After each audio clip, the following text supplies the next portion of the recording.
What's up mga kumarites? Another day, another vlog na naman ang buhay ko. So ayan, tamang kape lang tayo sa umaga guys. So ayan, si aking kitty. Ang pangalan niyan ay si Sakuragi.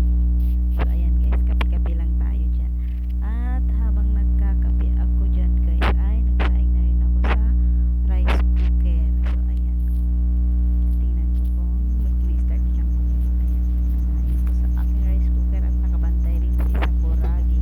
So, lumabas ako guys para mag-aron or magsilab sa kahoy.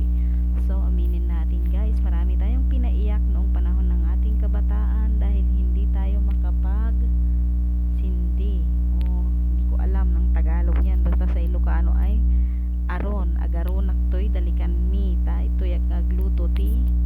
Si Daen na adi anak ko. Dito ako magluluto ng ulam ng anak ko. So, ayan, tamang silab lang muna tayo ngayon guys. So ayan, medyo maano naman yung kahoy kaya madali lang talaga siyang pero sa nung panahong kabataan, syempre napapaiyak tayo niyan. Kulang na lang buhusan natin ng gas para lang magsilab, diba?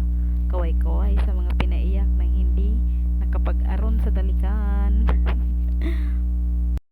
So ayan guys, ganito lang tayo kasi wala tayong pambili ng shilane.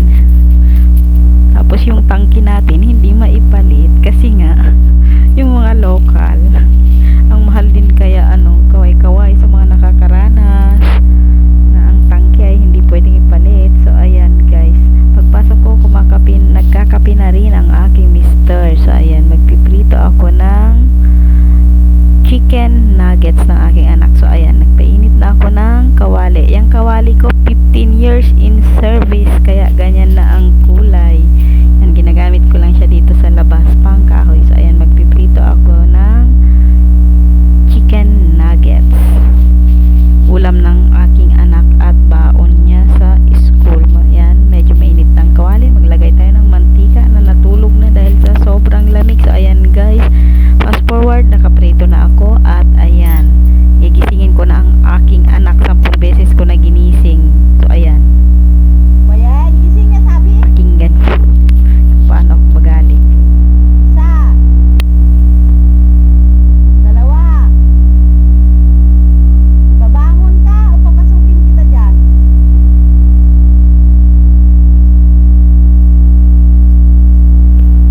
So ayan guys, tapos na kaming maggayak ng aking anak. Papasok tayo ngayon sa health center. Yes, sa health center ang duty natin ngayon dahil day off natin sa palengke.